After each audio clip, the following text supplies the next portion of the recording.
কেউ কেউ আজকে দাবি করছে মসজিদ থেকে ইমামদেরকে বের করে দেব, এরকম কিছু কিছু বয়ান দিচ্ছে। তারা কারা? আমার জানা মতে কওমি আলেমদের দ্বারাই বাংলাদেশের অধিকাংশ মসজিদের ইমামতি চলে। 98% আপনাদের হিসাব মতে। তাদেরকে বের করে দেবেন? এই বয়ান কেন দিচ্ছেন? বিভক্তি চাচ্ছেন?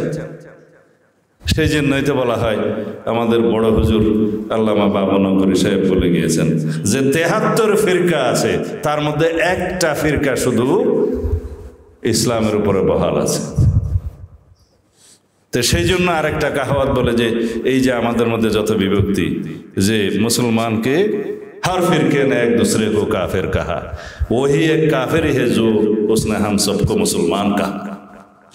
কারণ ওদের সাথে যখন আপনার যুদ্ধ করবেন তখন ওরা সবাই আমাদেরকে মুসলমান হিসেবেই ট্রিট করবে এবং আমাদেরকে ওই রকম সাজিশের মধ্যে ফেলবে। এখন আমরা আছি কে হাত কিভাবে বাঁধলো, কে উজু কিভাবে করলো, এগুলা নিয়ে বাহাস করতে। যার হাত নাই তারও তো নামাজ হয়। এগুলো আমরা যদি না ছাড়ি, যারা বাংলাদেশে বলে 90 থেকে 92 ভাগ মুসলমানের দেশ, তাহলে আমাদের মধ্যে এত বিভক্তি কেন? আমাদেরকে বিভক্ত রাখতে পারলে কাদের লাভ, সেটা আমাদের বুঝতে হবে। আমরা বিভক্ত ছিলাম বলেই তো আমাদের উপরে রাতের বেলায় বাতি নিভিয়ে, পানি নিভিয়ে হাজার হাজার লক্ষ লক্ষ গুলি বর্ষণ করতে পেরেছে, যেহেতু আমরা বিভক্ত ছিলাম। তা আপনারা কি এখনো বিভক্ত থাকবেন? রাজনীতির স্বার্থে আপনারা বিভক্ত থাকবেন? আমরা চাই বাংলাদেশের সকল মুসলমান ঐক্যবদ্ধ থাকুক এবং ইসলাম নিয়ে যেন কেউ আমরা বিভক্তিকর বিভ্রান্তিকর রাজনীতি না করি। কেউ কেউ বলছে ইসলামের জন্য একটা আলাদা বাক্স বসায় দাও। তা আমরা ইসলাম থেকে কি খারিজ হয়ে গেলাম নাকি ভাই সাহেব? আপনারা কি খারিজ হয়ে গেছেন? ইসলামের জন্য বাক্স নয়, ওটা রাজনীতির বাক্স। রাজনীতি দিয়ে ইসলামের শক্তিকে বিভক্ত করা ঠিক নয়। কেউ কেউ বলছে ইসলামের জন্য একটা আলাদা বাক্স করে দেখি।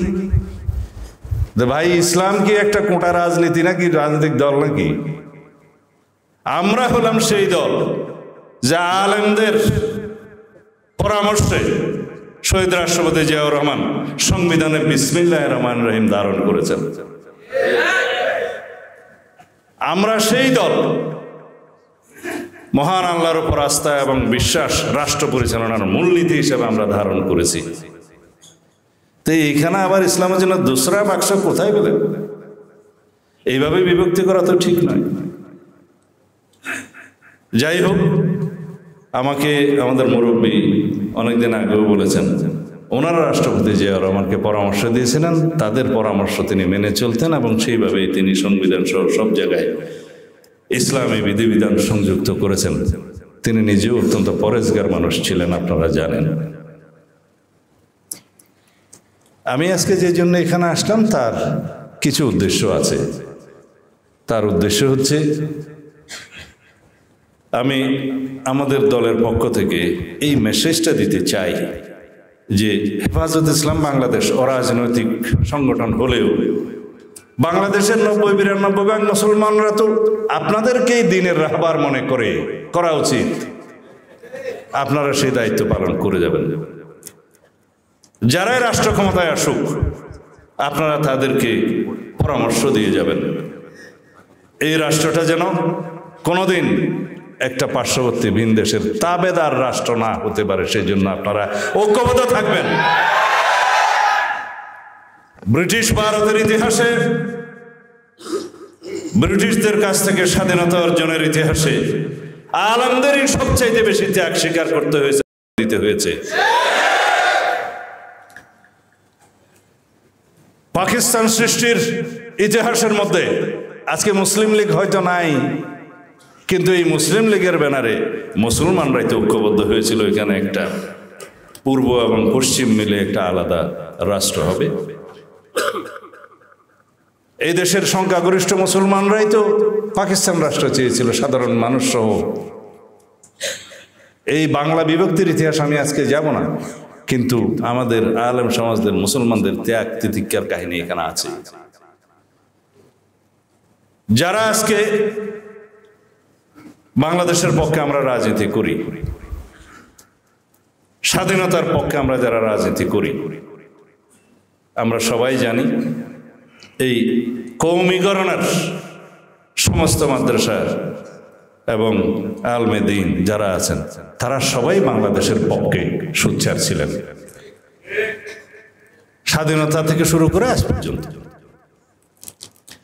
যাদের বিষয়ে প্রশ্ন আছে তাদের নিয়ে আমি এখানে শেখায়ত করতে চাই না, কিন্তু আমি সেই বিভক্তি টানতে চাই না। স্বাধীনতার 54 বছর পরে এই আওয়ামী লীগের মতো স্বাধীনতার পক্ষে বিপক্ষে এই সমস্ত ইস্যু টেনে নিয়ে এসে কোনো রকমের বিভক্তি এই জাতির মধ্যে নিয়ে আসা উচিত হবে না, সেটা আমরা সমর্থন করি না। 54 বছর হয়েছে স্বাধীনতার পরে, এই চেতনার ব্যবসা আর চলবে না। সুতরাং জাতিকে ঐক্যবদ্ধ করার জন্য একজন বক্তা বলে গিয়েছেন, আমার স্মরণ নেই, এই যে বাংলাদেশি জাতীয়তাবাদের মানে কি, সেটা আরেকটা অনুষ্ঠানে, সারাদিন অনুষ্ঠানে থাকি তো সেজন্য কোন অনুষ্ঠানে বলেছে মনে নাই। এইটা, এই তত্ত্ব, এই ধারণা একটা অবিস্মরণীয় ধারণা রাষ্ট্রপতি জিয়াউর রহমানের। বাংলাদেশের ভৌগোলিক সীমানার মধ্যে আমরা যারাই আছি সবাই ঐক্যবদ্ধ হওয়ার জন্য বাংলাদেশি জাতীয়তাবাদের প্রবর্তন করেছে। আমরা সমন্বয়ের রাজনীতি করেছি। পৃথিবীর প্রত্যেকটি দেশে শুধু এক ধর্মের মানুষ বাস করে না, বিভিন্ন ধর্মাবলম্বী থাকে। তাদের ধর্মচর্চার স্বাধীনতাও আমাদেরকে নিশ্চিত করতে হবে, করা হয়েছে। সেটা ইসলামের শিক্ষা, সেটা রাসূলুল্লাহ সাল্লাল্লাহু আলাইহি ওয়াসাল্লামের শিক্ষা। আমরা ঐক্য চাই, আমরা বিভক্ত চাই না। আমরা সবাই মিলেমিশে এই রাষ্ট্রের মধ্যে থাকতে চাই। আমাদের মধ্যে কোনো বিভক্তি যেন আর না হয়।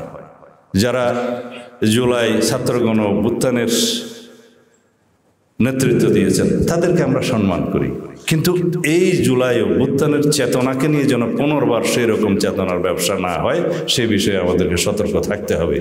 কারণ বাংলাদেশের সকল শ্রেণী পেশার মানুষ, সকল ধর্মাবলম্বী, সকল ধর্মাবলম্বীর মানুষ সবাই ফ্যাসিবাদের বিরুদ্ধে লড়াই করেছে, রক্ত দিয়েছে, শহীদ হয়েছে, ঐক্যবদ্ধ আন্দোলন হয়েছে।